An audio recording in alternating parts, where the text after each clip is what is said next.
Ahmad Zahid, Present, sir. Ali Mohammad, Present, sir.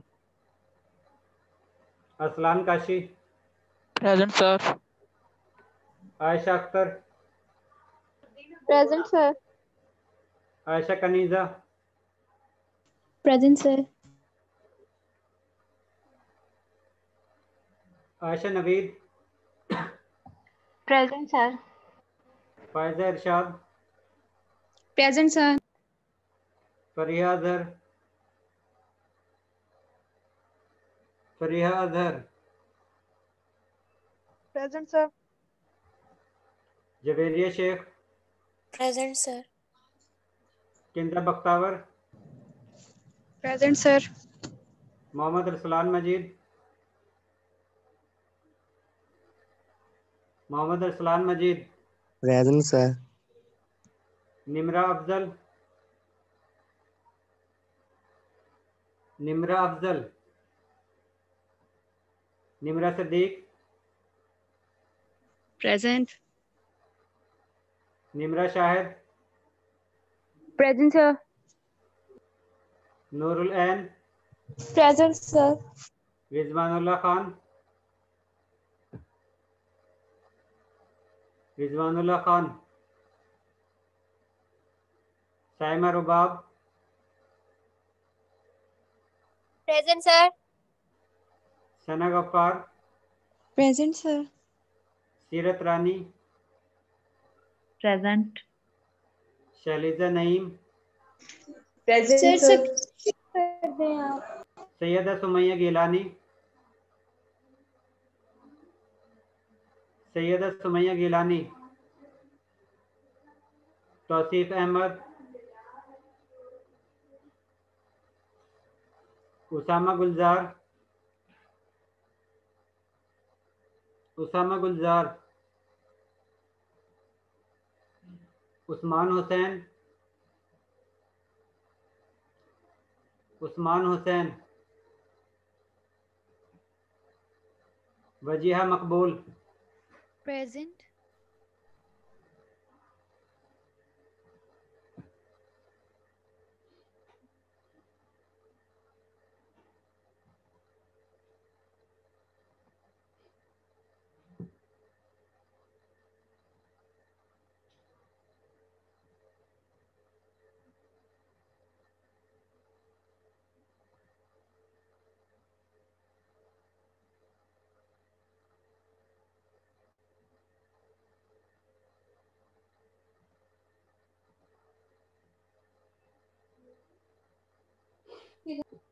Anam Asghar, Anam Asghar, Present. Aqsa, Present. Atiqur Rahman,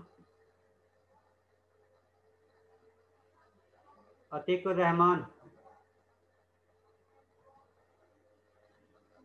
Ayesha Arshad, Present, sir.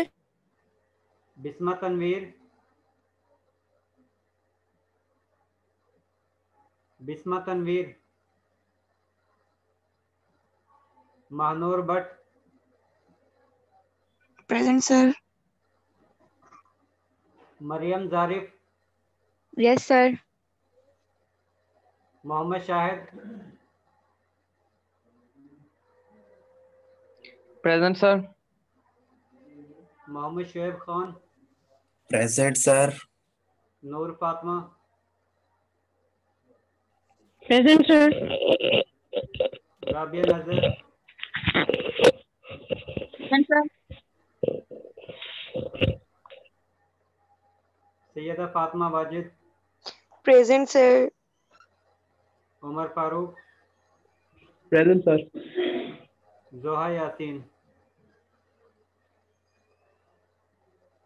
जोहा Yasin,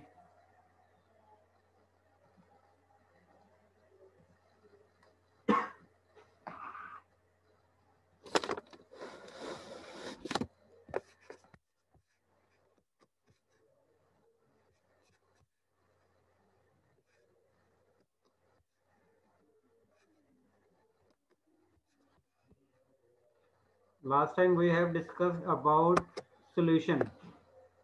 How can they prepare and how many types of solutions on the basis of particle size. We sir kind divided. Screen share कर दे। 1 minute में कर रहा हूँ।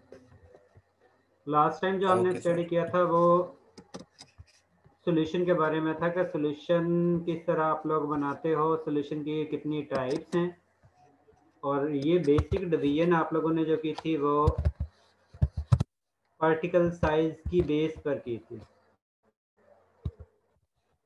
क्या आप लोगों के पास जो सॉल्यूशन है उसमें जो पार्टिकल हैं उसका साइज जो है वो डिफरेंट होता है, तो उस कंडीशन में आप लोग सॉल्यूशन को डिफरेंट नाम देते हो।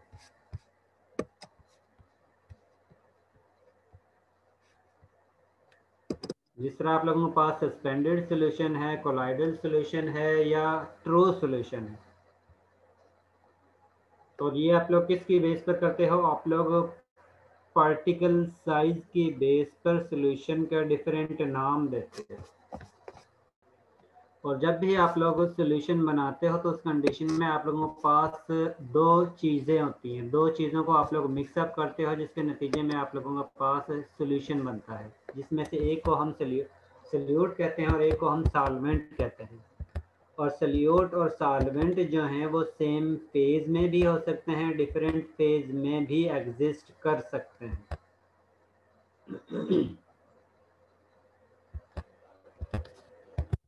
जब भी हम सॉल्यूशन बनाते हैं तो उस कंडीशन में सॉल्यूट को सॉल्वेंट के अंदर ऐड करते हैं। जिस वक्त आप लोग सॉल्यूट को सॉल्वेंट के अंदर ऐड करते हो तो उस कंडीशन में 3 टाइप्स की फोर्स ऑफ इंट्रैक्शन जो है वो रूल प्ले करती है। And these forces of interaction tell about the solution is formed और not formed. These intermolecular forces tell about the formation of solution. These intermolecular forces tells about the intermolecular forces which are stronger in solvent or solute or solute solvent. आप लोगों के पास जब भी solute को solvent के अंदर add करते हो तो उस कंडीशन में आप लोगों के पास 3 तरह की फोर्स ऑफ इंट्रैक्शन जो हैं वो रूल प्ले करती हैं। एक फोर्स ऑफ इंट्रैक्शन वो होती है जो सॉल्यूट के दरमियान होती है। इसी तरह एक फोर्स ऑफ इंट्रैक्शन वो होती है जो सॉल्वेंट और सॉल्वेंट के दरमियान होती है। और एक इंटरमॉलिक्यूलर फोर्सेस वो होती है जो सॉल्यूट और सॉल्वेंट के दरमियान एक्ट करती है। अगर आप लोगों के पास सॉल्यूट के दरमियान फोर्स ऑफ इंटरेक्शन ज़्यादा हो as compare to solute solvent के, then solutes can not be dissolved in solvent because the forces of interaction between solute is much more than interaction between solute and solvent. Because the force of interaction between solute and solvent is responsible to break the force of interaction which are present between solvent and solute. अगर आप लोगों के पास solute और solvent के दरमियान force of interaction ज़्यादा strong होंगी as compare to solute के और सॉल्वेंट के, तो उस कंडीशन में ही आप लोगों के पास सॉल्यूशन बनेगा। उस कंडीशन में ही सॉल्यूट के दरमियान से फोर्स ऑफ इंट्रैक्शन जो है वो ख़त्म होंगी और सॉल्वेंट के दरमियान से फोर्स ऑफ इंट्रैक्शन जो है वो ख़त्म होंगी, क्योंकि सॉल्यूट और सॉल्वेंट के दरमियान फोर्स ऑफ इंट्रैक्शन ज़्यादा स्ट्रॉन्ग होगी तभी ये पॉसिबल है। और अगर सॉल्वेंट के दरमियान फोर्स ऑफ इंट्रैक्शन ज़्यादा हो या सल्यूट के दरमियान फोर्स ऑफ इंट्रैक्शन ज़्यादा हो as compare to solute solvent के, तो सॉल्यूशन नहीं बनेगा, साल्वेंट सल्यूट को डिज़ाल्व नहीं करेगा। और जिस वक्त सल्यूट साल्वेंट में डिज़ाल्व नहीं होगा, इसका मतलब है कि आप लोगों के पास होमोजीनियस मिक्सचर नहीं बनेगा। इसका मतलब है कि आप लोगों के पास ट्रू सॉल्यूशन नहीं बनेगा। तो इस कंडीशन में हम ये कह सकते हैं कि forces of interaction between solute and solvent are responsible to make true solution. If the interactions between solute and solvent are greater as compared to solvent and solute, then it is possible that solvent dissolved the solute. अगर आप लोगों के पास salute और solvent के दरमियान force of interaction ज़्यादा होंगी as compare to solvent interaction के और सल्यूट इंट्रैक्शन के, तो उसी वक्त सल्यूट सॉल्वेंट में डिज़ाल्व होगा। अब ये होता किस तरह है कि जिस वक्त आप लोग ऐड करते हो सल्यूट को सॉल्वेंट के अंदर, क्योंकि ये तो आप लोगों को पता है कि सल्यूट की सल्यूट के साथ इंट्रैक्शन है, सॉल्वेंट की सॉल्वेंट के साथ इंट्रैक्शन है। ऐड करने के बाद ये सॉल्वेंट इस सल्यूट को अपनी तरफ अट्रैक्ट करता है, और जिस वक्त इंट्रैक्शन होती है सल्यूट और सॉल्वेंट के दरमियान, तो उस कंडीशन में कंपटीशन होता है, फोर्सेस ऑफ इंट्रैक्शन के दरमियान कंपटीशन होता है। और जिनके दरमियान फोर्स ऑफ इंट्रैक्शन ज़्यादा होंगी, जिनके दरमियान पावर ज़्यादा होगी इंट्रैक्शन की, तो उसी के दरमियान फोर्स ऑफ इंट्रैक्शन जो है वो डोमिनेट आएंगी और उसी वजह से सॉल्यूशन बनेगा। ये भी आप लोग कह सकते हो, और उन्हीं के बेस पर आप लोग ये कह सकते हो कि सॉल्यूशन नहीं बनेगा। अगर इस सॉल्वेंट की सल्यूट के साथ फोर्स ऑफ इंट्रैक्शन ज़्यादा होंगी, तो उस कंडीशन में ये सॉल्वेंट से ब्रेक हो जाएगा, ये सॉल्वेंट जो है इस सॉल्वेंट से ब्रेक हो जाएगा। इसी तरह ये सल्यूट इस सल्यूट से ब्रेक हो जाएगा और इन दोनों के दरमियान फोर्स ऑफ इंट्रैक्शन जो है वो जनरेट हो जाएंगे, जिसकी वजह से ये सल्यूट सॉल्वेंट में सोल्यूबल हो जाता है। जिस तरह अगर आप लोग मेथनॉल को वाटर के अंदर ऐड करते हो, तो उस कंडीशन में वाटर मालिक्यूल के दरमियान फोर्स ऑफ इंट्रैक्शन होती है, मेथनॉल मालिक्यूल के दरमियान इंट्रैक्शन होती है, और इसके साथ मेथनॉल और वाटर मालिक्यूल के दरमियान इंट्रैक्शन होती है। इसी तरह अगर आप लोग सोडियम क्लोराइड को ऐड करते हो वाटर के अंदर, तो उस कंडीशन में सोडियम क्लोराइड की आपस में फोर्स ऑफ इंट्रैक्शन होती है, वाटर मालिक्यूल की इंट्रैक्शन होती है, और वाटर मालिक्यूल की सोडियम क्लोराइड के साथ इंट्रैक्शन होती है। अगर वाटर की सोडियम क्लोराइड के साथ इंट्रैक्शन ज़्यादा होगी, तो उस कंडीशन में ही आप लोगों के पास सॉल्यूशन बनेगा। और अगर सोडियम क्लोराइड के साथ इंट्रैक्शन ज़्यादा होंगी, तो उस कंडीशन में सल्यूट से अलहदा ही नहीं होगा, और जिस वक्त सल्यूट से अलहदा नहीं होगा, इसका मतलब है कि वो सोल्यूबल नहीं होगा।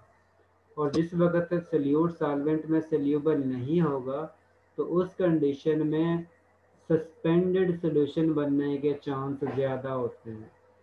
उस कंडीशन में सल्यूट का पार्टिकल का साइज जो है वो काफ़ी लार्ज होता है, जिसकी वजह से वो सल्यूट में सोल्यूबल ही नहीं होता है। सोल्यूबल उस कंडीशन में होगा जिस वक्त सल्यूट और सॉल्वेंट के दरमियान फोर्स ऑफ इंट्रैक्शन जो है वो ज़्यादा होंगी। इसका मतलब है कि फोर्सेस ऑफ इंट्रैक्शन जो हैं आप लोगों को ये भी बताती हैं कि किस कंपाउंड का मेल्टिंग पॉइंट ज़्यादा है, किस कंपाउंड का बॉइलिंग पॉइंट ज़्यादा है। फोर्सेस ऑफ इंट्रैक्शन आप लोगों को ये भी बताती हैं कि सल्यूट ने सॉल्वेंट के अंदर डिज़ाल्व होना है या नहीं होना है। फोर्सेस ऑफ इंट्रैक्शन ये भी बताती हैं कि कौन सा कंपाउंड किस सॉल्वेंट में ज़्यादा सोल्यूबल होगा और कौन सा कंपाउंड किस सॉल्वेंट में कम सोल्यूबल होगा। फोर्सेस ऑफ इंट्रैक्शन ये भी बताती हैं कि किसकी विस्कोसिटी ज़्यादा होगी, किसकी विस्कोसिटी कम होगी, किसकी सरफेस टेंशन ज़्यादा है, किस कंपाउंड की सरफेस टेंशन कम है।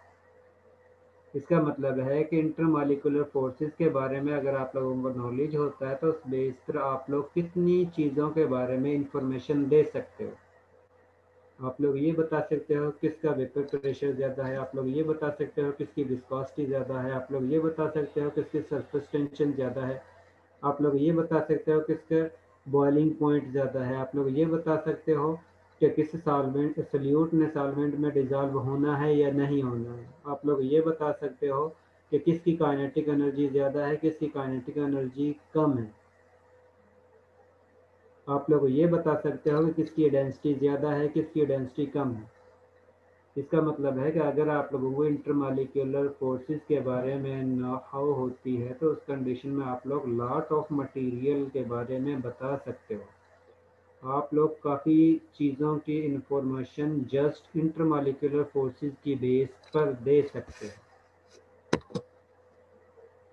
अब जिस वक्त आप लोग किसी भी सल्यूट को सॉल्वेंट के अंदर ऐड करते हो, जिस तरह सोडियम क्लोराइड को आप लोग वाटर के अंदर डिज़ोल्व करते हो तो उस कंडीशन में सोडियम क्लोराइड वाटर में सोल्यूबल होता है और वो सोल्यूबल किस तरह होता है ये तो आप लोगों को पता है कि सोडियम क्लोराइड जो है वो क्रिस्टलाइन इन नेचर है। क्रिस्टलाइन इन नेचर का मतलब अली मोहम्मद क्या है? Ali Mohammad ji sir. Ali Mohammad crystalline compound हम किन को कहते हैं, क्रिस्टलाइन सॉलिड किन को कहते हैं? सर क्रिस्टलाइन सॉलिड वो होते हैं जिसमें जो पार्टिकल होते हैं वो एक डेफिनेट शेप में होते हैं और अरेंजमेंट उनकी रेगुलर होती है। ठीक है, बिल्कुल ठीक है। अब आप लोगों के पास सोडियम क्लोराइड जो है वो क्रिस्टलाइन इन नेचर है। इसका मतलब है कि एटम्स जो हैं एक स्पेसिफिक ऑर्डर के साथ एक दूसरे के साथ अटैच है और उसकी शेप जो है वो क्यूबिक होती है। जिस तरह ये आप लोगों के पास सामने नज़र आ रही है, ये आप लोगों के पास क्यूबिक शेप है। सोडियम क्लोराइड की शेप जो है वो क्यूबिक होती है और ये आप लोगों के पास इस तरह इसकी अरेंजमेंट होती है एटम्स की सोडियम क्लोराइड के अंदर। जिस वक्त आप लोग सोडियम क्लोराइड को डिज़ोल्व करते हो वाटर के अंदर, अब आप लोगों को ये पता है वाटर जो है वो पोलर स्पीशी है।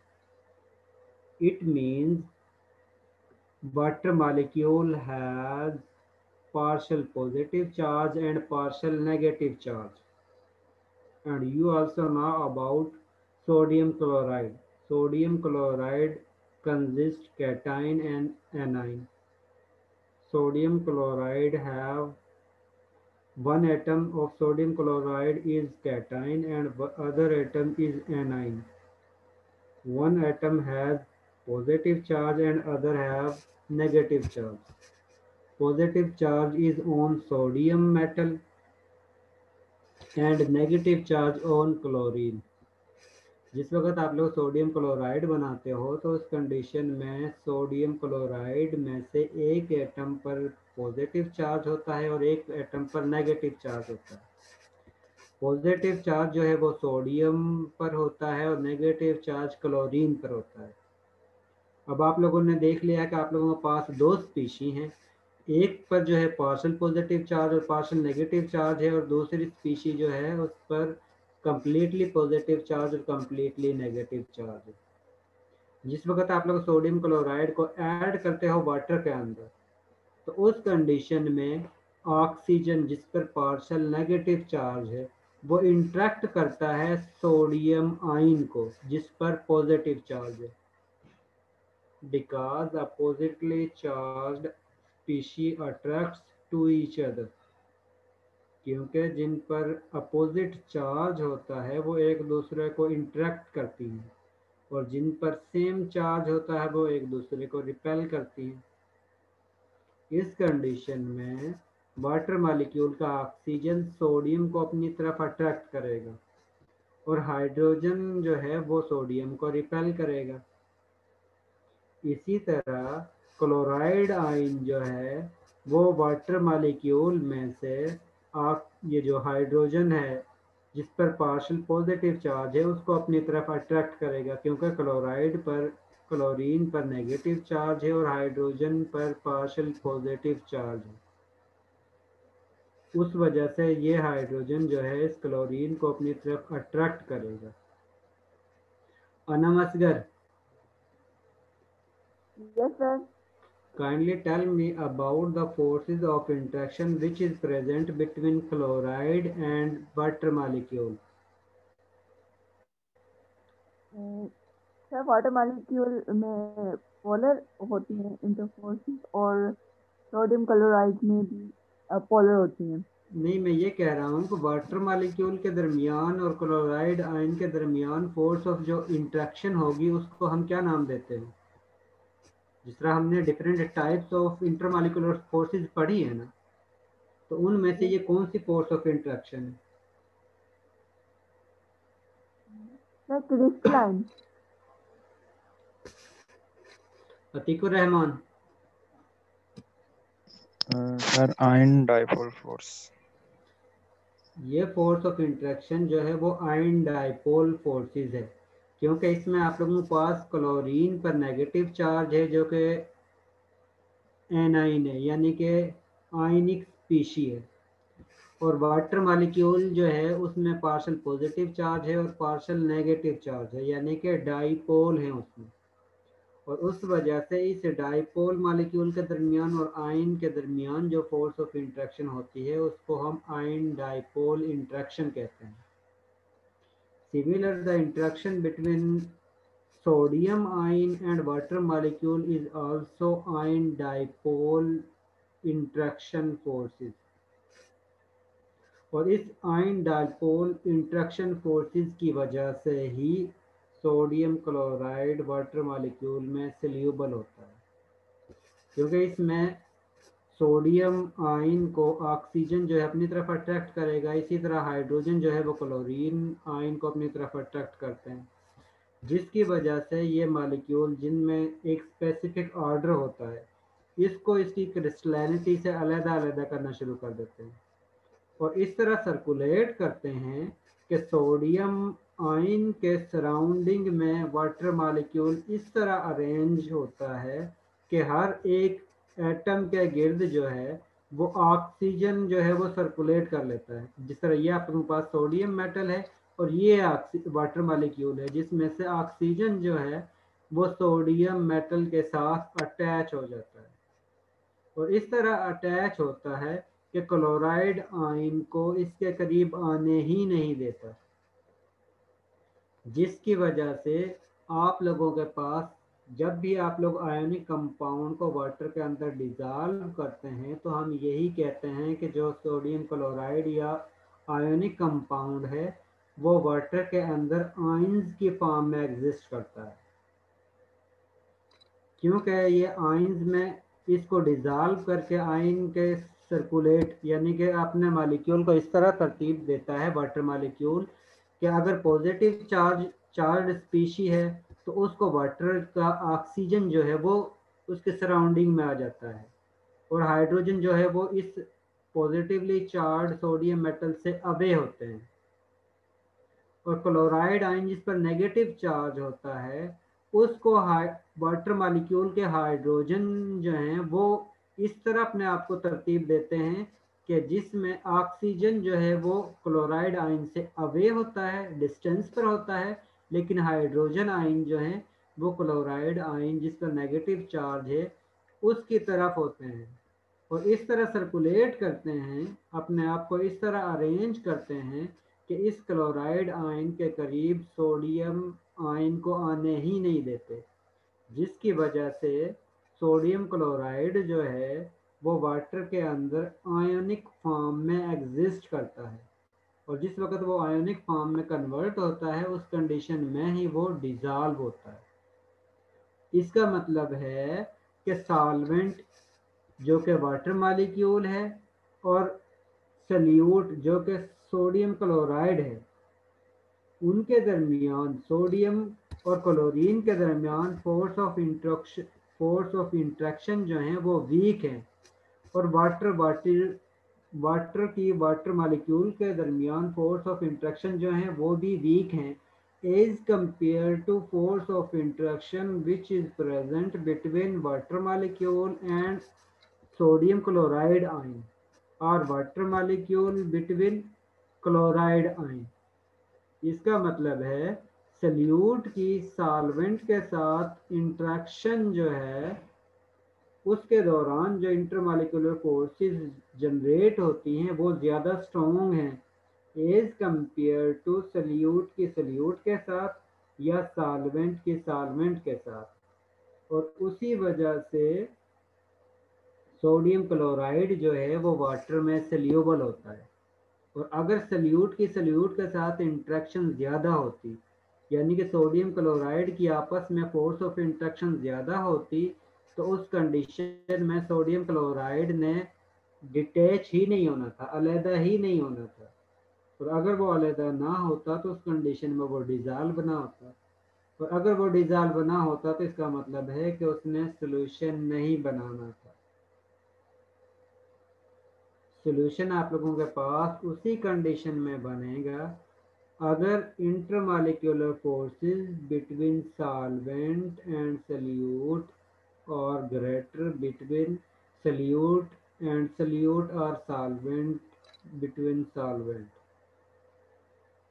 सोल्यूशन आप लोगों के पास सिर्फ उसी कंडीशन में बनेगा जिस वक्त सल्यूट के सॉल्वेंट के दरमियान इंटरमॉलिक्यूलर फोर्सेस इंट्रैक्शन जो हैं वो ज़्यादा स्ट्रॉन्ग होंगी एज कंपेयर टू सल्यूट की सल्यूट के साथ और सॉल्वेंट की सॉल्वेंट के साथ।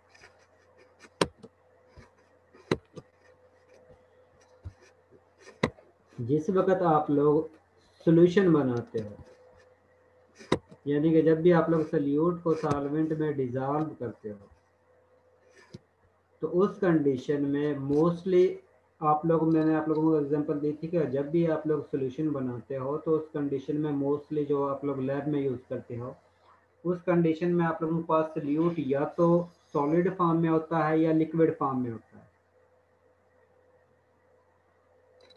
और जो सॉल्वेंट है वो आप लोगों के पास लिक्विड फॉर्म में ही मौजूद होता है।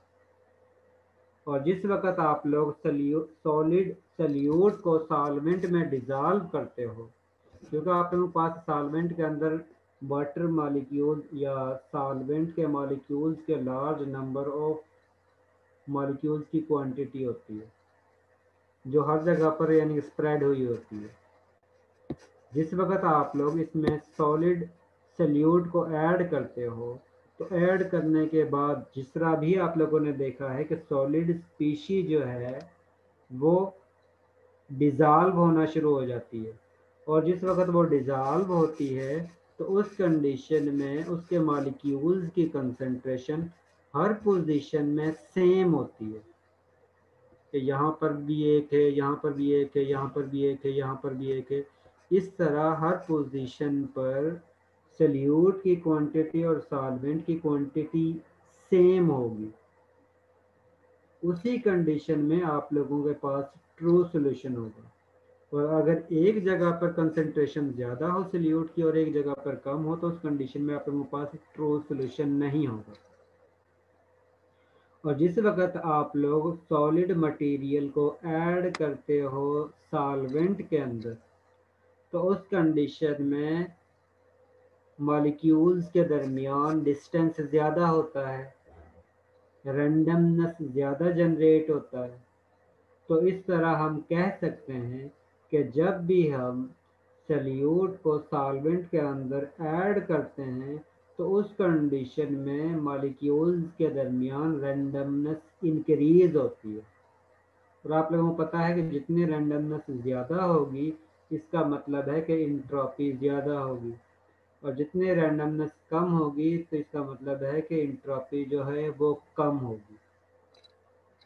और आप लोगों ने ये भी देखा है कि जो भी नेचुरल प्रोसेस है, स्पॉन्टेनियस प्रोसेस है, उसमें रैंडमनेस ज़्यादा ही होती है यानी कि एंट्रोपी जो है वो इंक्रीज ही होती है और उसी वक्त आप लोगों के पास रिएक्शन जो है वो खुद ब खुद होते हैं। इसी तरह अगर आप लोग लिक्विड मटेरियल को, लिक्विड सल्यूट को सॉल्वेंट में डिज़ोल्व करते हो तो उस कंडीशन में भी मॉलिक्यूल्स के दरमियान स्पेस ज़्यादा होती है, मॉलिक्यूल्स की जो अरेंजमेंट है वो डिस्टर्ब होती है, उनके दरमियान रैंडमनेस जो है वो ज़्यादा जनरेट होती है। और आप लोगों को पता है कि जितनी मॉलिक्यूल्स के दरमियान रैंडमनेस ज़्यादा होगी, इसका मतलब है कि इंट्रॉपी जो है वो भी ज़्यादा होगी।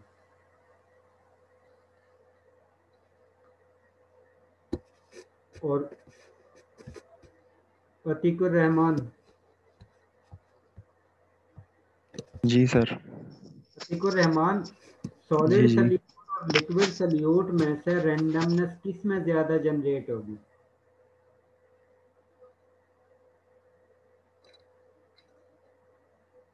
लिक्विड सल्यूट में। क्यों? मैं कहता हूँ सॉलिड में होती है। फिर सर उसमें मेरे ख्याल से स्पेस ज़्यादा होगी तो उसमें। राबिया नजर,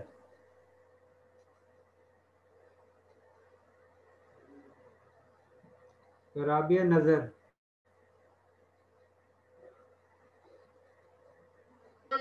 जी सर। राबिया ये बताएं कि जिस वक्त हम सॉलिड सल्यूट को या लिक्विड सल्यूट को सॉल्वेंट में ऐड करते हैं तो इंट्रॉपी किस सर सॉल्यूशन में अभी ज्यादा होगी? की वजह से आपकी आवाज नहीं सुनाई दे रही। चल मैं किसी और से पूछ लेता हूँ। नूर फातिमा, जी सर। जी नूर फातिमा, जिस वक्त आप लोग सॉलिड को सॉल्वेंट में डिजॉल्व करते हो और लिक्विड को सॉल्वेंट में डिजॉल्व करते हो तो आपके पास दो सॉल्यूशन बनते हैं, तो इन दोनों सॉल्यूशन में से रैंडमनेस ज्यादा किस में यस होगी? सर।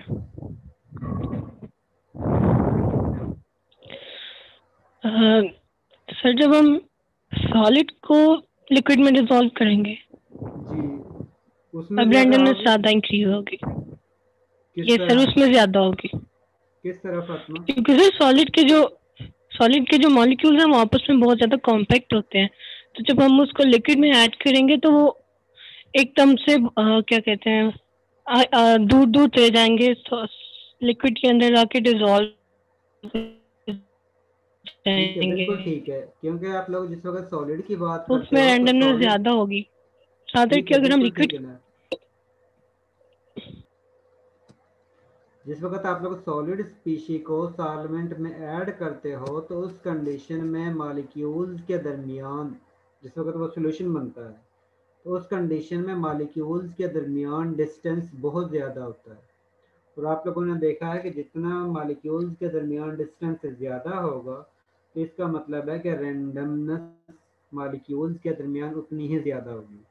लेकिन लिक्विड में जिस वक्त हम सॉलिड से लिक्विड में कन्वर्ट होते हैं और लिक्विड से फिर गैस फॉर्म में कन्वर्ट होते हैं तो उस कंडीशन में पहले सॉलिड से लिक्विड में कन्वर्ट करने के लिए उसमें इंट्रॉपी या रैंडमनेस जनरेट करते हैं बाय अप्लाइंग टेम्परेचर।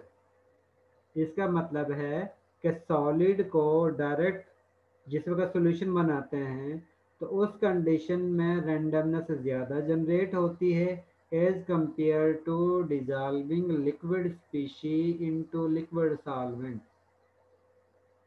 क्योंकि सॉलिड मटेरियल में मॉलिक्यूल्स एक दूसरे के ज़्यादा करीब होते हैं as compare to liquid species के, और उसी वजह से जिस वक्त वो डिज़ोल्व होंगे तो उसमें रैंडमनेस ज़्यादा जनरेट होगी as compare to liquid species के। जिस वक्त आप लोग किसी भी स्पीशी को डिज़ोल्व करते हो तो उस कंडीशन में सबसे पहले आप लोगों को ये पता होना चाहिए, क्योंकि उनके दरमियान फोर्स ऑफ इंट्रैक्शन तो पहले ही मौजूद होंगी। जिस तरह सोडियम क्लोराइड को ऐड करते हो इसका मतलब है सोडियम क्लोराइड के अंदर सोडियम पर पॉजिटिव चार्ज है, क्लोराइड आयन पर नेगेटिव चार्ज है।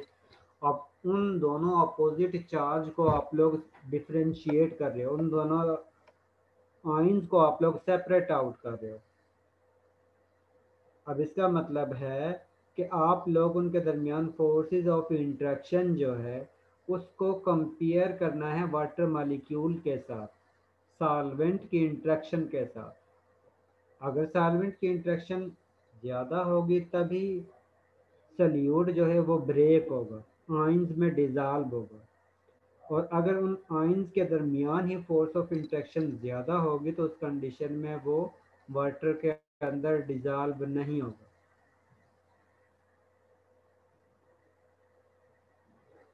और यहाँ पर कुछ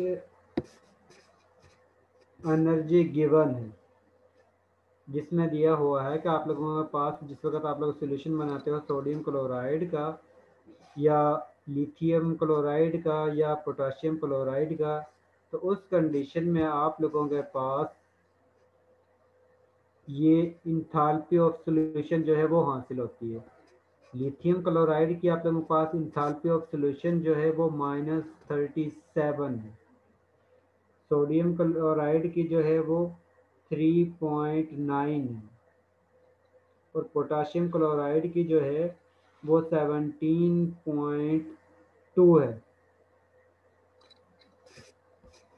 अब आप लोग ये चेक कर रहे हो कि ऊपर से नीचे की तरफ आप लोगों के पास क्लोरीन का जो आयन है, क्लोराइड आयन जो है वो सेम है, लेकिन जो कैटाइन है जिस पर पॉजिटिव चार्ज है वो डिफरेंट हो रहा है, वो वेरी कर रहा है। तो पहले में लिथियम था, उसके बाद सोडियम है, उसके बाद पोटाशियम। अब इस कंडीशन में सीरत रानी,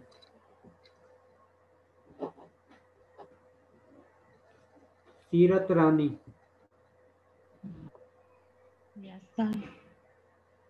जी, सीरत रानी, अब आपके पास 3 साल्ट हैं, लिथियम क्लोराइड है, सोडियम क्लोराइड है, पोटाशियम क्लोराइड है। तीनों को अलग-अलग वाटर में डिज़ोल्व करते हो तो उस कंडीशन में एक में एनर्जी जो है वो रिलीज हो रही है -37 और एक में जो है एनर्जी प्रोवाइड करना पड़ रही है 3.9, यानी कि सॉल्यूशन की जो एनर्जी है किलो जाउल पर मोल में वो इंक्रीज हो रही है।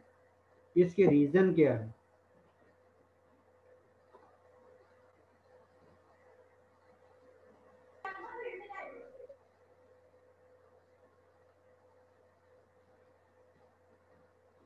इसका मतलब है कि आप लोगों को इसमें एनर्जी कम प्रोवाइड करना पड़ रही है, इसमें इससे ज़्यादा एनर्जी प्रोवाइड करना पड़ रही है, इसमें फिर और ज़्यादा एनर्जी प्रोवाइड करना पड़ रही है। और ये आप लोगों को मैंने जो फर्स्ट चैप्टर था उसका सेकंड लास्ट लेक्चर था जिसमें ये एनर्जी के बारे में मैंने आप लोगों को बताया था। जी Shailija Naeem, yes Shailija sir. Naeem, yes क्या सर। रीज़न है? सर आपकी आवाज नहीं आई, क्वेश्चन रिपीट कर दें प्लीज। मैंने ये कहा है कि आप लोगों के पास ये 3 साल्ट हैं, लिथियम क्लोराइड है, सोडियम क्लोराइड है, पोटाशियम क्लोराइड है। इसमें यस सर। क्लोरीन सेम है, सिर्फ लिथियम चेंज हो रहा है, सोडियम जो है वो चेंज हो रहा है, पोटाशियम चेंज हो रहा है, जिसके नतीजे में आप लोगों के पास सॉल्यूशन की जो एनर्जी हासिल हो रही है इसकी माइनस में है, इसकी 3 या 4 है और इसकी जो है वो 17 है। ये यस एनर्जी सर। जो है कंटिन्यूसली इंक्रीज हो रही है, इसके रीज़न क्या है? सर इनके अंदर इंटरमोलेक्युलर फोर्सेस का भी तो डिफरेंस होगा ना, लाइक लिथियम क्लोराइड में और सोडियम क्लोराइड में, मतलब इनमें चेंज होगा, उस हिसाब से ही इंथैल्पी भी चेंज होगी जब वो वाटर में डिसॉल्व होगा तो। ठीक है, अब इंथैल्पी एनर्जी यानी कि चेंज क्यों हो रही है? एनर्जी सेम होनी चाहिए कि लिथियम आयन जो यानी है वो भी एक इलेक्ट्रॉन को देता है, सोडियम भी एक इलेक्ट्रॉन को देता है, क्लोराइड जो पोटाशियम है वो भी एक इलेक्ट्रॉन को देता है, तो उसकी वजह से एक एक ही पॉजिटिव और नेगेटिव चार्ज आता है दोनों पर। बट सर उनमें इंटरमोलेक्युलर फोर्सेस का तो डिफरेंस होगा ना। अब इंटरमॉलिक्यूलर फोर्सेस का डिफरेंस किस बेस पर है?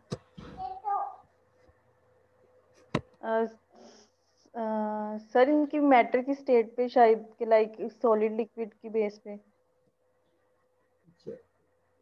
फरिया अजहर, यस सर।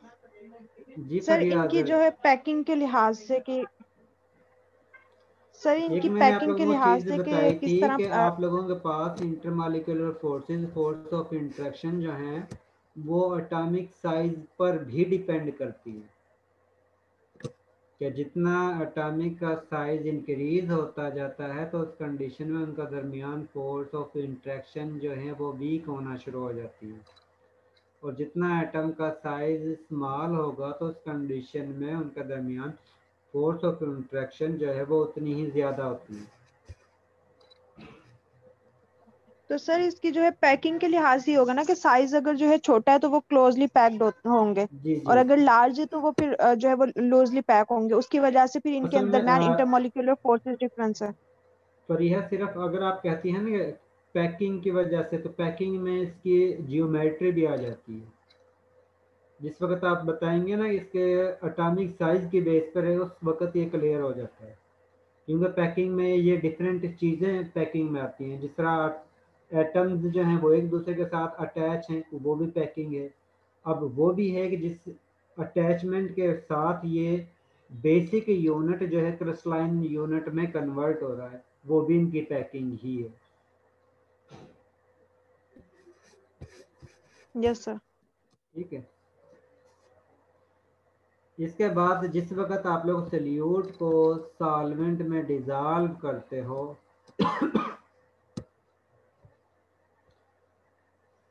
तो इस प्रोसेस को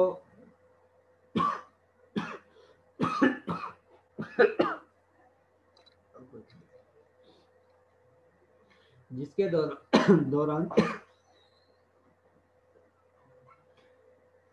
दौरान सल्यूट के दरमियान से इंटरमॉलिक्यूलर फोर्सेस जो हैं वो ख़त्म होती हैं, और सल्यूट और सॉल्वेंट के दरमियान इंटरमॉलिक्यूलर फोर्सेस जनरेट होती हैं।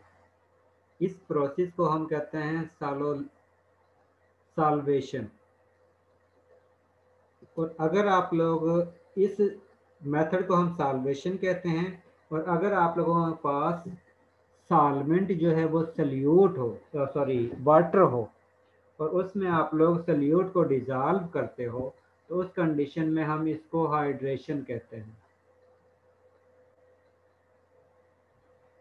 जिसके मुताबिक सॉल्वेंट सल्यूट के दरमियान से इंटरमॉलिक्यूलर फोर्सेस को ब्रेक करके अपने से इंटरमॉलिक्यूलर फोर्सेस के ज़रिए डिज़ॉल्व करता है। इस प्रोसेस को हम सॉल्वेशन कहते हैं। और अगर आप लोगों के पास सॉल्वेंट जो है वो वाटर मॉलिक्यूल हो, तो उस कंडीशन में हम इसको हाइड्रेशन कहते हैं, क्योंकि बेसिकली जब भी आप लोग सल्यूट को सॉल्वेंट में डिज़ॉल्व करते हो तो उस कंडीशन में आप लोग इंटरमॉलिक्यूलर फोर्सेस को ब्रेक करते हो, जिसके नतीजे में आप लोगों के पास जिस वक्त इंटरमॉलिक्यूलर फोर्सेस ब्रेक होंगी सल्यूट के दरमियान से और सॉल्वेंट के दरमियान से, उस कंडीशन में ही सल्यूट और सॉल्वेंट के दरमियान इंटरमॉलिक्यूलर फोर्सेस जो है वो जनरेट होंगी। और जनरेशन जिस वक्त आप लोगों के पास ये केमिकल रिएक्शन होता है कि जिस वक्त आप लोगों ने सल्यूट को सॉल्वेंट में डिज़ॉल्व किया है, तो उस कंडीशन में आप लोगों के पास सॉल्यूशन की टोटल इंथाल्पी जो है वो इक्वल होगी enthalpy change of solute enthalpy change of solute solvent and enthalpy change of solvent solute. जिस वक्त आप लोग सल्यूट के दरमियान से इंटरमॉलिक्यूलर फोर्सेस को ब्रेक करते हो, तो इसका मतलब है कि आप लोगों को उसमें एनर्जी प्रोवाइड करना पड़ती है। इसी तरह जिस वक्त आप लोग इंट्रैक्शन को ख़त्म करते हो बिटवीन सॉल्वेंट, तो उस कंडीशन में भी आप लोगों को एनर्जी प्रोवाइड करना पड़ती है। जिस वक्त एनर्जी प्रोवाइड करोगे तो इंटरमॉलिक्यूलर फोर्सेस उनके दरमियान से गायब होंगी, क्योंकि उनकी काइनेटिक एनर्जी ज़्यादा होगी, और वो काइनेटिक एनर्जी जो है इंटरमॉलिक्यूलर फोर्सेस पर डोमिनेट आएगी। इसका मतलब है कि आप लोग इंथाल्पी जो है वो सल्यूट की और सॉल्वेंट की इंक्रीज करते हो। इसका मतलब है कि जिस वक्त आप लोग सल्यूट के दरमियान से इंट्रैक्शन को ख़त्म करते हो, तो उस कंडीशन में भी आप लोगों को टेम्परेचर प्रोवाइड करना पड़ता है।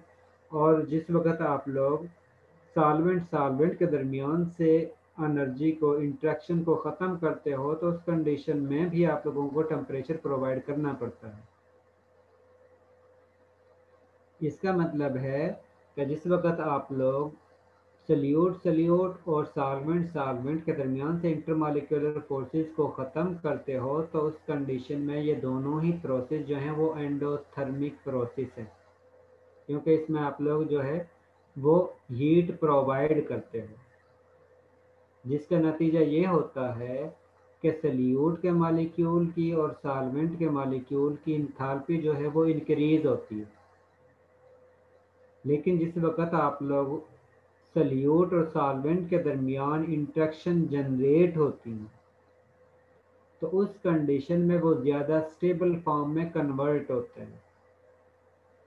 और जिस वक्त कोई भी स्पीशीज ज़्यादा स्टेबल फॉर्म में कन्वर्ट होगी तो उस कंडीशन में वो एनर्जी को रिलीज करती है। और जिस वक्त वो एनर्जी को रिलीज करेगी इसका मतलब है कि उनकी इंथैल्पी जो है वो डिक्रीज हो रही है।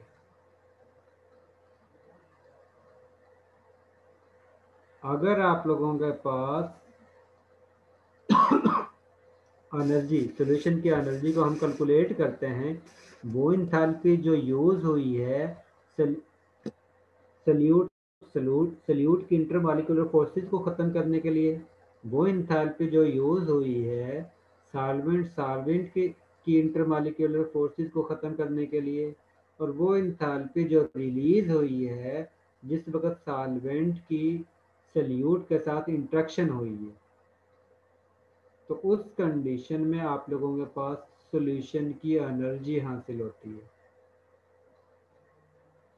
और अगर आप लोगों के पास सल्यूट और सॉल्वेंट की एनर्जी जिसको हमने H3 से इंडिकेट किया है और H1 से हमने सॉल्वेंट की इंट्रैक्शन को एनर्जी को शो किया है, H2 से हमने सल्यूट की इंट्रैक्शन को शो किया है। और जिस वक्त इन दोनों में आप लोग एनर्जी प्रोवाइड करते हो H1 में भी और H2 में भी, लेकिन H3 वो प्रोसेस है जिसमें इंट्रैक्शन जनरेट होती है सल्यूट सॉल्वेंट के दरमियान, जिसके नतीजे में एनर्जी रिलीज होती है। अगर आप लोगों के पास इन दोनों के सम की एनर्जी जो है इस एनर्जी से ज़्यादा होगी, उस कंडीशन में रिएक्शन जो है वो एंडोथर्मिक होगा और उस कंडीशन में हमें एनर्जी प्रोवाइड करना पड़ती है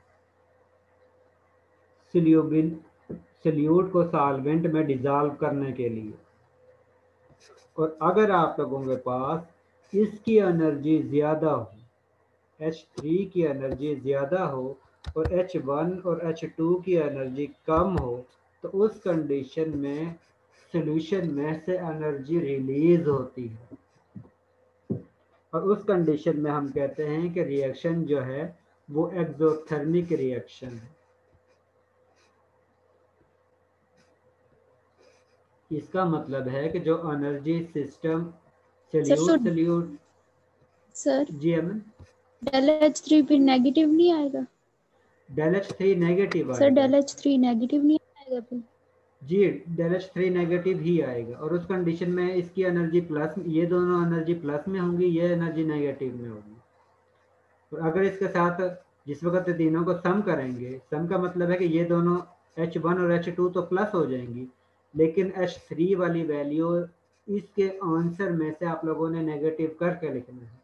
अगर ये वैल्यू ज़्यादा होगी इन दोनों के सम की वैल्यू से, तो उस कंडीशन में आप लोगों का आंसर जो है वो नेगेटिव में हासिल होगा और उस कंडीशन में आप लोगों के पास सॉल्यूशन की इंथैल्पी जो है वो नेगेटिव में होगी। नेगेटिव का मतलब है कि लेस देन 0। इसका मतलब है कि सॉल्यूशन की एनर्जी कम हो रही है और कम होने का मतलब है कि वो एनर्जी को रिलीज कर रही है। जी ओसामा सर, अगर ये जो रिएक्शन आपने करवाया ठीक है, तो H3 की जो एनर्जी है तो ये ऐसे रिएक्शन इस्तेमाल होते हैं किसी फार्मास्यूटिकल इंडस्ट्री में कि जिनकी वजह से अगर एनर्जी उनकी इस्तेमाल की जाए या इस तरह एक्सेस अमाउंट ऑफ एनर्जी अगर इस्तेमाल करनी हो या यूटिलाइज करनी हो इस तरह के प्रोसेस से? एनर्जी ये बहुत ही कम होती है। ये एनर्जी जो है जो रिलीज हो रही है इस दौरान, यानी कि जिस वक्त इंट्रैक्शन जनरेट हुई है, ठीक है, जिसकी वजह से इनके दरमियान से एनर्जी रिलीज हुई है, वही एनर्जी इस सॉल्यूशन के अंदर इस्तेमाल हो जाती है उस वक्त जिस वक्त सल्यूट के दरमियान से इंट्रैक्शन जो है वो ख़त्म होती है।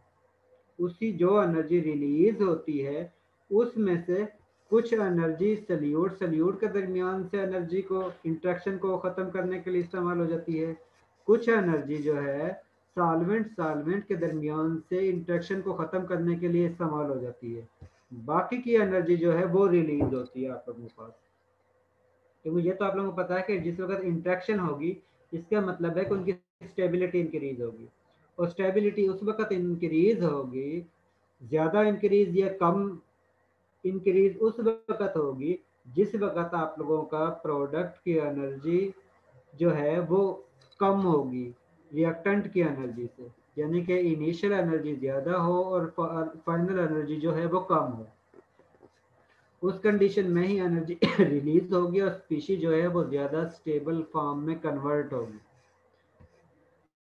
इस एनर्जी, ये असल में एनर्जी बहुत कम होती है, इसको अभी तक तो यानी कि इस तरह रिपोर्टेड नहीं है कि इस जो केमिकल रिएक्शन के दौरान एनर्जी रिलीज होती है कि उसको इस्तेमाल भी करते हैं या नहीं। बस ये है कि न्यूक्लियर रिएक्शन जो होते हैं क्योंकि उस दौरान एनर्जी बहुत ज़्यादा रिलीज होती है, उसको ही हम यूटिलाइज कर सकते हैं। ठीक सर। इसमें बहुत यानी कि एनर्जी जो है वो बहुत ही मान्यूट सी होती है, जस्ट स्लाइटली यानी कि टेम्परेचर को इंक्रीज करने के लिए। जितना हम वैसे ही हीटिंग के जरिए एनर्जी प्रोवाइड कर सकते हैं, इसलिए हम इसको यूज नहीं करते हैं।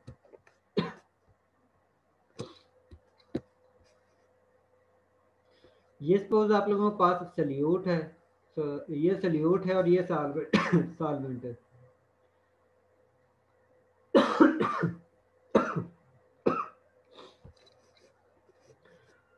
सॉल्वेंट की सपोज एनर्जी जो है वो ये है, यहाँ से लेकर यहाँ तक जो एनर्जी है वो सॉल्वेंट की और सल्यूट की यहाँ तक है। इसके बाद जिस वक्त आप लोग इन दोनों को मिक्स अप करते हो, आप लोगों ने ये तो पढ़ा है कि जिस वक्त एटॉमिक ऑर्बिटल, जिस तरह आप लोगों ने मॉलिक्यूलर ऑर्बिटल थ्योरी में पढ़ा है, एटॉमिक ऑर्बिटल्स को एक दूसरे के करीब लेकर आते हैं तो उनकी एनर्जी जो है वो इंक्रीज होती है। इसी तरह अगर आप लोग सॉलिड से मॉलिक्यूल्स को अवे करते हो या लिक्विड मॉलिक्यूल्स के दरमियान डिस्टेंस ज़्यादा करते हो, उस कंडीशन में हम इसकी एनर्जी जो है वो इंक्रीज करते हैं। उसी कंडीशन में ये मॉलिक्यूल एक दूसरे से डिस्टेंस पर होंगे। जिस तरह इनिशियल सल्यूट जो है सॉलिड फॉर्म में है तो इतने करीब है। अब आप लोग इन मॉलिक्यूल्स को एक दूसरे से डिस्टेंस पर एक दूसरे से खासा डिस्टेंस पर इसको एडजस्ट कर रहे हो।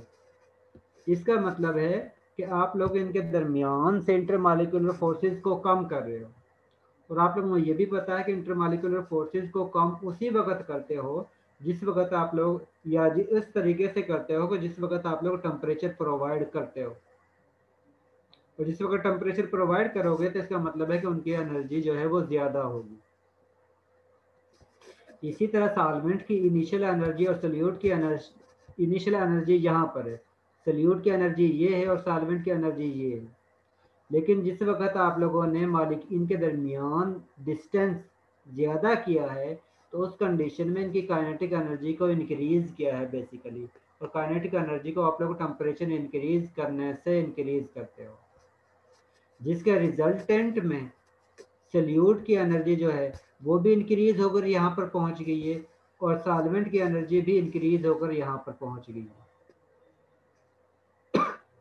इसका मतलब है कि सॉल्वेंट ने भी एनर्जी ऑब्जॉर्ब की है और सल्यूट ने भी एनर्जी को ऑब्जॉर्ब किया है। ऑब्जर्व करने के बाद इनके दरमियान इंट्रैक्शन जनरेट होती है, इन मॉलिक्यूल्स के दरमियान, सल्यूट और सॉल्वेंट के दरमियान इंट्रैक्शन जनरेट होगी। और जिस वक्त इनके दरमियान इंट्रैक्शन जनरेट होगी, होने के बाद इसकी एनर्जी जो है वो डिक्रीज होना शुरू हो जाती है। एटम्स, मॉलिक्यूल्स जो हैं वो एक दूसरे के करीब आ जाते हैं, जिसकी वजह से एनर्जी रिलीज होती है। अब आप लोगों के पास दो पॉसिबिलिटी हैं। एक वो रिएक्शन जिसमें सल्यूट की, जिस वक्त आप लोगों के पास सोल्यूशन बनता है तो उसकी एनर्जी सल्यूट की एनर्जी और सॉल्वेंट की एनर्जी से भी नीचे आ जाए। और एक वो कंडीशन है जिसमें सोल्यूशन की एनर्जी सल्यूट और सॉल्वेंट की एनर्जी से ज़्यादा हो। अब वो सोल्यूशन जिसमें सोल्यूशन की एनर्जी सॉल्वेंट और सल्यूट की एनर्जी से भी कम हो, तो उस कंडीशन में ये जो एक्सिस एनर्जी होती है वो रिलीज हो जाती है। और इस तरह का रिएक्शन जो है उसको हम कहते हैं एक्सोथर्मिक सॉल्यूशन, क्योंकि इस सॉल्यूशन फॉर्मेशन के दौरान एनर्जी रिलीज हो रही है। लेकिन अगर आप लोगों के पास ऐसा सॉल्यूशन बनता है जिसमें सॉल्यूशन की एनर्जी सल्यूट की एनर्जी से और सॉल्वेंट की एनर्जी से ज़्यादा हासिल होती है, तो उस कंडीशन में सॉल्यूशन जो है वो एनर्जी को अब्जॉर्ब करता है फ्रॉम एक्सटर्नल सोर्स। और इस तरह के सॉल्यूशन को हम कहते हैं एंडोथर्मिक सॉल्यूशन। क्यों, वो सॉल्यूशन जिसमें एनर्जी रिलीज होगी उसको हम एक्सोथर्मिक सॉल्यूशन कहते हैं, और वो सॉल्यूशन जिसमें एनर्जी अब्जॉर्ब होती है उसको हम एंडोथर्मिक सॉल्यूशन कहते हैं। इस कंडीशन में H3 की एनर्जी जो है वो इन दोनों की एनर्जी से ज़्यादा होती है, लेकिन अपोजिट डायरेक्शन में होती है। और जिस वक्त हम इसको चेक करते हैं तो उस कंडीशन में H3 की एनर्जी जो है इन दोनों की एनर्जी से कम होती है और होती अपोजिट डायरेक्शन में ही है। इस कंडीशन में आप लोगों के पास सॉल्यूशन की इंथैल्पी जो है वो पॉजिटिव फॉर्म में हासिल होती है। और इस कंडीशन में आप लोगों के पास सॉल्यूशन की इंथैल्पी, चेंज इन इंथैल्पी जो है वो नेगेटिव साइन में हासिल होगी। और इस तरह आप लोग बता सकते हो कि आप लोगों का रिएक्शन जो है वो एंडोथर्मिक है या एक्सोथर्मिक है। जिस तरह आप लोगों के पास लिथियम क्लोराइड को ऐड करते थे तो उस कंडीशन में आप लोगों के पास नेगेटिव वैल्यू हासिल हो रही थी, और जिस वक्त आप लोग सोडियम क्लोराइड या पोटेशियम क्लोराइड को ऐड कर रहे थे तो उस कंडीशन में आप लोगों के पास प्लस में एनर्जी हासिल हो रही थी। और उस बेस पर आप लोग बता सकते हो कि कौन सा रिएक्शन जो है वो एंडोथर्मिक है और कौन सा रिएक्शन जो है वो एक्सोथर्मिक है। और इस बेस पर आप लोग ये भी बता सकते हो कि सॉल्यूशन की एंट्रोपी जो है वो इंक्रीज हो रही है या डिक्रीज हो रही है। एंट्रोपी जो है आप लोगों को पता है वो एनर्जी पर डिपेंड करती है। जितनी एनर्जी मॉलिक्यूल की ज़्यादा होगी इसका मतलब है कि एंट्रोपी जो है वो उतनी ही ज़्यादा हो रही है, और जितनी मॉलिक्यूल्स की एनर्जी सॉल्यूशन फॉर्म में कम होगी इसका मतलब है कि उनकी एंट्रोपी भी कम होगी, क्योंकि एंट्रोपी बेसिकली टेम्परेचर या एनर्जी के डायरेक्टली रिलेशन है कि एनर्जी इंक्रीज इसका मतलब है कि एंट्रोपी जो है वो एंट्रोपी जो है वो इंक्रीज हो रही है सॉल्यूशन की। और अगर डिक्रीज और अगर एनर्जी जो है सॉल्यूशन को हम प्रोवाइड कर रहे हैं तो उस कंडीशन में एंट्रोपी जो है वो ज़्यादा होगी, और अगर सॉल्यूशन से रिलीज हो रही है तो उस कंडीशन में एंट्रोपी जो है वो कम होगी। Excuse me sir. जी रिजवान सर ये आपकी आवाज बहुत ज्यादा कट गई थी तो इसकी सही समझ नहीं आई। मैं कह रहा हूँ कि ये आप लोगों को इक्वेशन का तो पता है ना कि टोटल सॉल्यूशन की एनर्जी जो है वो इक्वल होगी enthalpy change of solute plus enthalpy change of solvent plus enthalpy of solution के। जिस वक्त इंटरेक्शन जनरेट होगी सल्यूट और सॉल्वेंट के दरमियान। ये चीज क्लियर है? जी सर। लेकिन अब ये जो है, जिस वक्त आप लोग सल्यूट के इंटरेक्शन को खत्म करते हो, खत्म किस तरह करते हो कि आप लोग एनर्जी प्रोवाइड करते हो। इसका मतलब है कि रिएक्शन जो है वो एंडोथर्मिक है। इसी तरह जिस वक्त आप लोग सॉल्वेंट के दरमियान से इंटरेक्शन को खत्म करोगे तो उस कंडीशन में भी आप लोगों को एनर्जी जो है वो प्रोवाइड करना पड़ती है। इसका मतलब है कि सल्यूट के दरमियान से इंटरेक्शन को ख़त्म करने के लिए आप लोग टेम्परेचर प्रोवाइड करते हो, जिसके रिजल्ट में आप लोगों के पास सॉल्यूशन की इंथैल्पी जो है वो इंक्रीज होती है।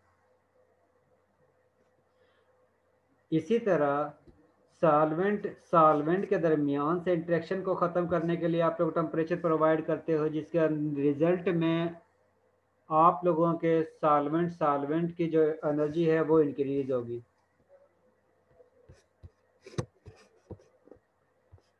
जिस वक्त आप लोगों के पास सल्यूट और सॉल्वेंट के दरमियान इंटरेक्शन जनरेट होगी, इंटरेक्शन का मतलब है कि वो एक दूसरे के करीब आएंगे, तो उस कंडीशन में वो ज़्यादा स्टेबल फॉर्म में कन्वर्ट होंगे, और जिस वक्त वो ज़्यादा स्टेबल फॉर्म में कन्वर्ट होंगे तो इसका मतलब है कि वो एनर्जी को रिलीज करेंगे। अब इन दोनों के केस में आप लोग एनर्जी प्रोवाइड कर रहे हो और इसके केस में एनर्जी रिलीज हो रही है। अब ये दोनों प्रोसेस जो हैं, निमरा क्या बात है?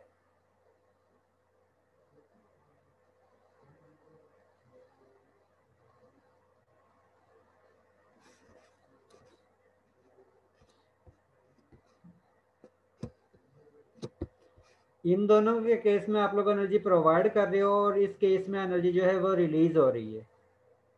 अब इन दोनों के जो एनर्जी है वो प्लस साइन में होगी, H1 और H2, लेकिन H3 जो है वो नेगेटिव फॉर्म में होगी। अगर इसकी एनर्जी इन दोनों की एनर्जी से ज़्यादा होगी तो उस कंडीशन में सॉल्यूशन जो है उसमें से एनर्जी जो है वो रिलीज होगी, और उस कंडीशन में रिएक्शन जो है वो एक्सोथर्मिक होगा। और अगर आप लोगों के पास इनकी एनर्जी ज़्यादा हो, चेंज इन इंथैल्पी जो है, और इसकी कम हो, तो उस कंडीशन में आप लोगों के पास सॉल्यूशन की एनर्जी जो है वो प्लस फॉर्म में हासिल होगी। और उस कंडीशन में निम्रा मेरे पास अभी अटेंडेंस रहती है?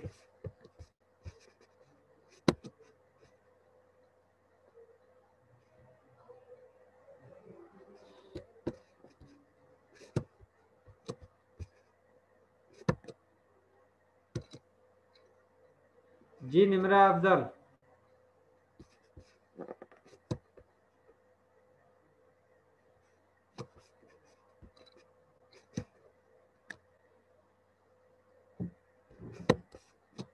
अगर आप लोगों के पास H3 की एनर्जी ज़्यादा होगी और H1 और H2 के सम से, तो उस कंडीशन में आप लोगों के पास सॉल्यूशन की एनर्जी जो है वो नेगेटिव फॉर्म में हासिल होगी, इंथैल्पी चेंज जो है।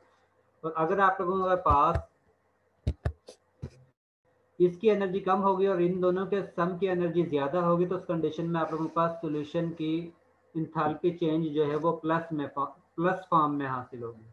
अगर नेगेटिव फॉर्म में हासिल होगी तो उस कंडीशन में एनर्जी सॉल्यूशन से रिलीज होगी, और अगर प्लस फॉर्म में हासिल होगी तो उस कंडीशन में आप लोगों को सॉल्यूशन फॉर्मेशन के दौरान एनर्जी प्रोवाइड करना पड़ेगी। आज के लिए इतना ही काफ़ी है, बाकी जो है नेक्स्ट में पढ़ेंगे। अब वो स्टूडेंट जो जिनकी अटेंडेंस नहीं हुई है। सर जी मेरी अटेंडेंस, मैं ना लेट आया था सर।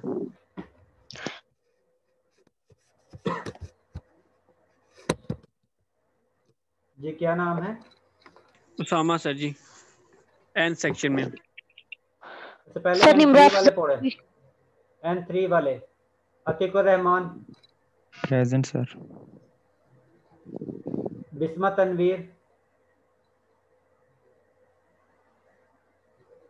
तनवीर, जोहा यासीन, प्रेजेंट सर।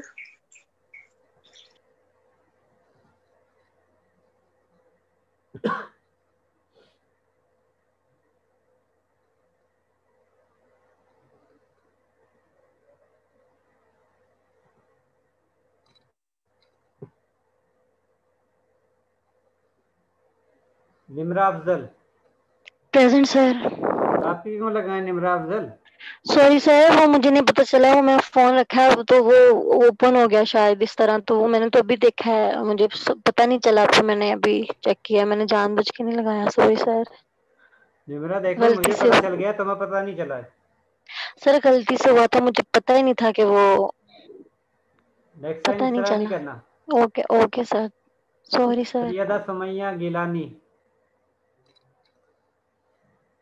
सैयदा सुमैया गिलानी। उसामा गुलजार, जी सर। उस्मान हुसैन,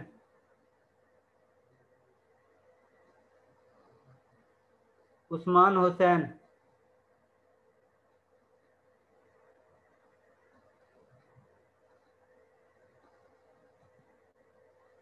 चलिए आप लोग लीव कर सकते हो। Sir ji Tauseef Ahmad present. तौसीफ अहमद, तौसीफ मेरे ख्याल में अभी तक आपका इशू रिजॉल्व ही नहीं हुआ है, आपकी अटेंडेंस ना प्रेजेंट में आ रही है ना एब्सेंट में आ रही है। नहीं सर, मैं जस्ट बता रहा हूँ कि मैं क्लास में हूँ, वो मुझे पता है, वो इशू मैंने बात की है, वो कह रहे हैं कि जब यूनी ओपन होगी ना तो फिर कर हो जाएगा। ठीक है तौसीफ,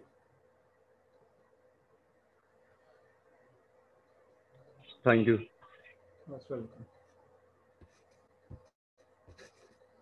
ठीक है, अल्लाह हाफिज।